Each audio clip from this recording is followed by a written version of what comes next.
What's up, team? In this video, I'm going to walk you through the exact 6P sales framework that my clients are using to convert over 50% of prospects that they speak to on sales calls. Now, the reason why this framework is so powerful is because it leverages human psychology, where we basically ask a series of strategic questions to achieve two things. Number one, to dive into the pain and pull out the emotion. And number two is to increase the perception of value for your coaching program. So basically, the 6P sales framework is broken down into 6 core elements: pre-frame, pain, problem, possibility, path, and pitch. I'm also going to drop this exact script and framework in the description down below, so don't forget to download it after watching this video. So the first piece to this sales framework is the pre-frame. And the whole intention of the pre-frame is to set up the expectations of the call. You want the prospect to know how the call is going to go, how long the call is going to go for, what you're going to be covering, and what's going to happen at the end of the call. And the reason why this is so important is because there needs to be a level of authority established to allow your prospects to see that you are the prize and that they are coming into your world. You know, what's really crazy is a lot of coaches, they don't actually pre-frame the call, and then they wonder why the prospect is basically like controlling the conversation and thinking to themselves, you know, I want to see if this is the right fit for me. And so basically, when the pre-frame is established properly, it lets your prospect know that you need to see if they are a good fit to work with you instead. And so here's how the pre-frame goes. All right, Sally, so this call is going to go for about 30 to 45 minutes. And on this call, I want to figure out where you are, what you're looking to achieve, and what's been actually holding you back from getting there.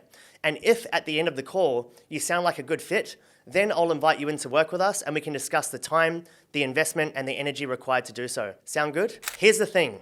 If the prospect does not submit to your pre-frame, then they're most likely not going to be a good fit, and you should probably end the conversation immediately. And this comes again back down to this concept of non-neediness. The second piece to this is the pain, because unless you're able to find the real reason that the prospect wants to change, there is not going to be enough emotion pulled out in order for them to take action. I want you to remember that emotion is the only thing that drives action. So this section is about asking a series of strategic questions to figure out what the prospect is going through at an emotional level. The prospect did not book the call to lose weight. Like, you need to understand that. There's always going to be a very deep level of emotion attached to the surface level problem. Whether it's, low confidence, whether it's feeling judged, lacking intimacy with their partner, not feeling like a good role model for their kids. And it's your job to dig deep to figure out what that pain point is. So next we have the problem. So once you've identified the real reason the prospect is on the call, you then want to connect the pain of what they're experiencing to the problems of how it's actually affecting their lives. So let's say I'm on the call with the prospect and I ask her, I say, so Sally, what's the ultimate goal that you're wanting to achieve? And she says, I want to lose 20 kilos. I'll then ask her why she wants to lose those 20 kilos. And she'll likely say something along the lines of, well, I think I'll just feel a bit better about myself, which is a reflection of what she does not have. So then I'll basically reflect that back to her by asking, do you not feel good about yourself? And the reason why I'm asking her that is because I want to get her to self-affirm that this is a thing that she does not have. So once she self-affirms and says, no, I don't feel good about myself, I'll then ask her, so how is you not feeling good about yourself affecting your life right now? Okay?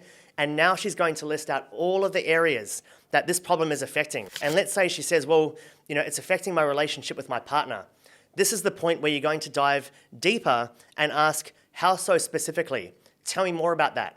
Again, emotion is the only thing that drives action.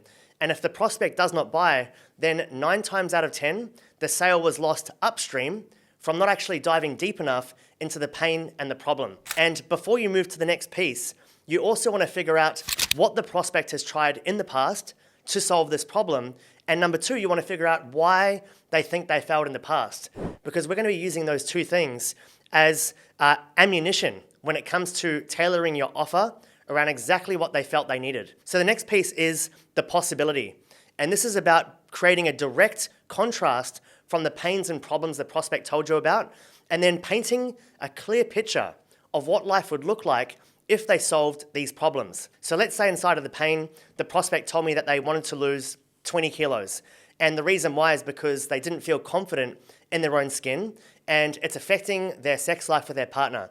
So the direct contrast of what this would sound like would be, what would it look like, Sally, if in 16 weeks from now, you were 20 kilos lighter?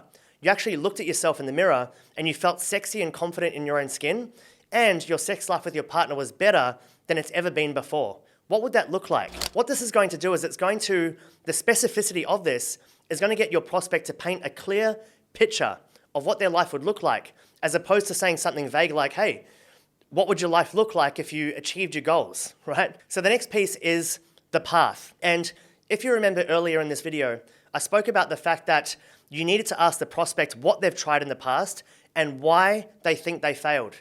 So now inside of the path section, we're going to walk the prospect through your 3 core pillars. And what we're going to do is we're basically going to tailor these 3 pillars based around why the prospect believed they failed in the past to make it seem like a tailored fit. A lot of coaches mess this up because they simply read a script and they go through the same 3 pillars with every single prospect on the call. But it's really important to have the prospect feeling certain and confident that what you cover inside of your coaching program is the exact solution they've been looking for. And so finally, the last piece to this is the pitch. Now, before you pitch your program, you always want to close them on their commitment to change. And this will go something like, so Sally, I want to ask you one last question. And this question is going to let me know if you're going to be a good fit for the program. And the reason why I want to ask this question is because we are here to coach you, to support you, and to hold you accountable. But if you're not committed to doing the work and showing up every single day, then at the end of the day, it doesn't actually matter what we do. It's going to be nearly impossible for you to succeed. It's like the saying that, you can lead a horse to water, but you can't make it drink. Okay, so I want to know, Sally, on a scale from 1 to 10, how committed are you to, and then you're basically going to insert the specific goals that they said that they wanted to achieve at the start of the call. Remember, specificity is key. And if they come back to you with anything less than a 10, you should end the call immediately. But if they come back with a 10, do not go into the investment straight away. Instead, you want to make the prospect come towards you by asking the prospect, so where do you want to go to from here, Sally? And she's going to say something like, well, what's the next step? How do I get started? What's the investment? And then you're going to pitch your offer. Now, obviously, there's a whole bunch of nuances and different pitching strategies that you can use to get more prospects over the line. There's nuances like tonality, conviction, certainty, speed, pause, pitch. But basically, all of this is included inside of the document below, inside of the description. But this is by far the most powerful sales framework I have ever come across after taking over 4,000 sales calls myself and seeing so many of my clients converting on sales calls at such a high level. So I hope you enjoyed this video. Go ahead and grab that 6P sales framework in the description below, execute on it, and watch your sales conversions skyrocket. I'm wishing you all the very best, and I'll see you in the next one.